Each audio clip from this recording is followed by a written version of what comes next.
अस्सलाम वालेकुम। मेरा नाम कुरतुलैन है। मैं क्लिनिकल साइकोलॉजिस्ट हूँ और केयरिंग हाउस इस्लामाबाद में अपनी सर्विसेज सर अंजाम दे रही हूँ। आज की वीडियो में हम बात करेंगे केयरिंग हाउस में इलाज की तरतीब। किसी भी ज़हनी पेचीदगी की तशखीस होने के बाद मौलिज से राब्ते में रहना, अद्वियात का इस्तेमाल करना और फॉलो पे आते रहना इलाज का बुनियादी असूल है। मगर मसले की बात यह है कि मरीज़ ना तो इस इलाज को समझता है, ना अपनी बीमारी को मानता है, जिसकी वजह से ना तो वो डॉक्टर के पास आता है, ना अद्वियात का घर में इस्तेमाल करता है। इस सूरत हाल में केयरिंग हाउस की अहमियत बढ़ जाती है। केयरिंग हाउस में मरीज को ना सिर्फ 24 घंटे निगरानी में रखा जाता है, बल्कि डॉक्टर की अद्वियात का यकीनी इस्तेमाल भी करवाया जाता है। केयरिंग हाउस में मरीज को सख्त निगरानी में रखा जाता है ताकि वो खुद को या किसी दूसरे मरीज को नुकसान ना पहुंचा सके।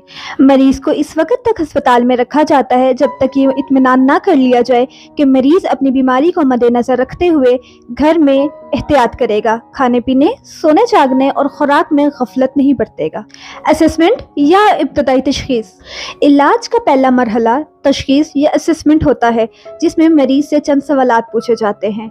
मसलन अलामात कब शुरू हुई, अलामात का दुरानिया क्या है, अलामात की नोयत क्या है और अलामात की शिद्दत क्या है। माहिर नफ्सियात के लिए मरीज का रवैया, ज़ाहिरी हालत, उठने बैठने का अंदाज और बोल चाल का अंदाज काबिल गौर होता है। इसके बाद मरीज का मिजाज, मूड, खुदागाही, सोच का अंदाज और जज्बात पर काबू देखा जाता है, जिसके बाद तशखीस की जाती है। इब्तदाई तशखीस के बाद मुकम्मल तशखीस के लिए फैमिली से हिस्ट्री लेना और मरीज की बात की तस्दीक करना नहायत ज़रूरी है। साइकोथेरेपी या काउंसलिंग। ज़हनी पेचीदगियों के इलाज में अद्वियात के साथ साथ थेरेपी और काउंसलिंग भी नहायत ज़रूरी है, जिसमें मरीज़ अपने माहिर नफ्सियात से बातचीत करके अपने जज्बात को और एहसासात को समझने की कोशिश करता है। थेरेपी और काउंसलिंग के बगैर मरीज़ को वापस ज़िंदगी में लाना मुमकिन नहीं है। साइकोथेरेपी हर फर्द की अलामात, नौयत और शिद्दत को देख कर दी जाती है। केयरिंग हाउस में मरीजों को मुसलसल काउंसलिंग की सहूलत मुहैया की जाती है। मरीजों की तरगीब को बढ़ाना। केयरिंग हाउस में ऐसे मरीजों को रखा जाता है जिनको अपनी बीमारी का शऊर नहीं होता। वो अपनी बीमारी से इनकार करते हैं और इलाज में मुज़ाहमत करते हैं। उनकी मदद के लिए केयरिंग हाउस में साइकेट्रिस्ट, साइकोलॉजिस्ट और मेडिकल अफसरान मौजूद होते हैं जो उनको बीमारी के बारे में समझ देते हैं, जिसके बाद मरीज बीमारी के इलाज में ताउन करता है और दिलचस्पी जाहिर करता है। फैमिली काउंसलिंग के जरिए अहले खाना को इलाज में शामिल करना।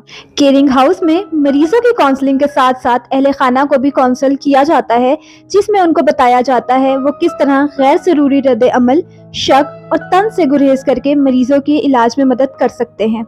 फैमिली काउंसलिंग में अहले खाना को ये समझाया जाता है वो किस तरह मरीजों को एक अच्छा माहौल मुहैया कर सकते हैं। अद्वियात घर पर इस्तेमाल करने की तरगीब। केयरिंग हाउस में इलाज और बहाली के दौरान अहले खाना और मरीज की ये सोच बजरिया काउंसलिंग मजबूत की जाती है कि घर पर दवाइयाँ क्यों और किस तरह इस्तेमाल करनी है, इनमें गफलत बरती जाए तो क्या नताइज हो सकते हैं। अहले खाना को ये समझाया जाता है कि फॉलो अप की अहमियत क्या है। रिलैप्स से बचने की मनसूबाबंदी। रिलैप्स एक ऐसी कैफियत है जिसमें मरीज दोबारा बीमारी का शिकार हो सकता है। दोबारा बीमारी का शिकार होना मुमकिन है। केयरिंग हाउस में मरीज और उसके अहले खाना को ये शऊर दिया जाता है कि किस तरह मरीज को रिलैप्स से बचाया जा सकता है।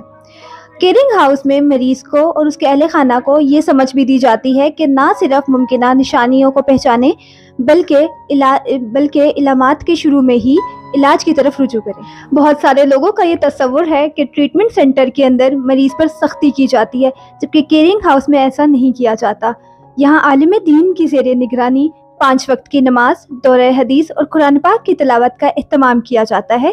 इसके अलावा 3 वक्त का खाना, वर्जिश और क्लासेस का एहतमाम भी होता है। केयरिंग हाउस में साइकेट्रिस्ट, साइकोलॉजिस्ट, स्टाफ और MBBS डॉक्टर की ज़ेरे निगरानी इलाज किया जाता है। और मज़ीद ये कि केयरिंग हाउस में मरीज़ को घर जैसा माहौल मुहैया किया जाता है। अब मैं आपके साथ एक मरीज़ का केस डिस्कस करती हूँ जिसको केयरिंग हाउस में लेके आया गया था और उसकी फैमिली उसको केयरिंग हाउस में लेके आई थी। और जो मरीज़ था वो बाइपोलर डिसऑर्डर के आर्ज़े में मुब्तला था। उसकी फैमिली ने हमारे साथ जो अलामात शेयर की थी वो कुछ इस तरह की थी कि मरीज़ जो है वो घर के अंदर बहुत ज़्यादा तोड़ फोड़ कर रहा है पिछले कुछ दिनों से। इसके अलावा किसी की बात नहीं सुन रहा, نیند خراب ہے, بھوک کی جو روٹین ہے وہ خراب ہو گئی ہے, گالم گلوچ کر رہا ہے اور بہت تیز آواز میں بات کر رہا ہے. اس طرح کی چیزیں اس کے گھر والوں نے رپورٹ کی تھی اور اس لیے وہ اس کو کیئرنگ ہاؤس میں لے آئے تھے. اب یہاں آنے کے بعد سب سے پہلے اس کی تشخیص کی گئی, اس کی اسسمنٹ کی گئی, جس کے بعد اس کو وارڈ کے اندر منتقل کر دیا گیا. وہاں پہ سب سے پہلے سائکیٹرسٹ سے دوائیوں کو تجویز کروایا گیا, کیونکہ آپ کو پتہ ہے ایسے جو مریض ہوتے ہیں پہلے ان کو تھیراپی سے پہلے ان کو میڈیکیشن سیٹ کروائی جاتی ہیں, کیونکہ وہ اس قابل نہیں ہوتے ہیں کہ وہ تھیراپی کو سمجھ سکیں یا وہ سیشن کو پروسیڈ کر سکیں. تو اس لیے ان کی سب سے پہلے جو ہے وہ میڈیکیشن ضروری ہوتی ہیں. وہ کروانے کے بعد کچھ دن بعد مریض اس قابل ہو گیا کہ وہ سیشن کے اندر بیٹھ سکے اور اس کو سمجھ سکے. تو اس کے اندر سب سے پہلے آپرینٹ کنڈیشننگ کے مراحل سے ہم نے اس کو گزارا. اس کا سب سے پہلے ہم نے ٹارگیٹڈ بیہیویئر آئیڈینٹیفائی کیا, جو کہ غصہ تھا, چڑچڑاپن تھا, بات نہ ماننا, ضد کرنا, یہ ساری چیزیں تھیں. اور اس کا رینفورسر ہم نے آئیڈینٹیفائی کیا. رینفورسر کے تھرو ہم نے ٹارگیٹڈ بیہیویئر کے اوپر کام کیا اور اپنا جو ڈیسائیڈ بیہیویئر تھا اس کو ماڈیفائی کروا لیا. اس کے علاوہ مریض کے پر وارڈ کے اندر ہم نے social rhythm therapy, anger management, یہ ساری چیزیں جو ہیں وہ بھی اپلائی کی میڈیکیشن کے ساتھ ساتھ.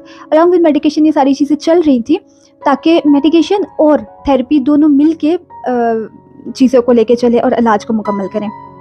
اس کے بعد یہ ہے کہ مریض کچھ دنوں کے بعد اس قابل ہو گیا کہ وہ نماز پڑھنے لگ گیا, بات کو سمجھنے لگ گیا, اپنے گرومنگ پہ کا خیال رکھنے لگ گیا, نیلز کاٹنے لگ گیا, جیسے کہ کپڑے چینج کرنا, نہانا, کنگھی وغیرہ کرنا, یہ ساری چیزیں اس کی روٹین کے اندر شامل کروائی گئی تھی, جس کو اس نے اچیو بھی کر لیا.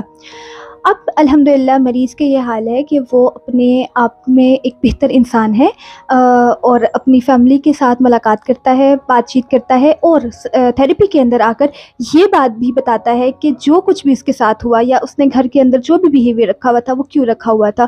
غصہ آنا, چڑچڑاپن, ضد, یہ ساری چیزیں وہ اپنے گھر والوں کے ساتھ کیوں کر رہا تھا.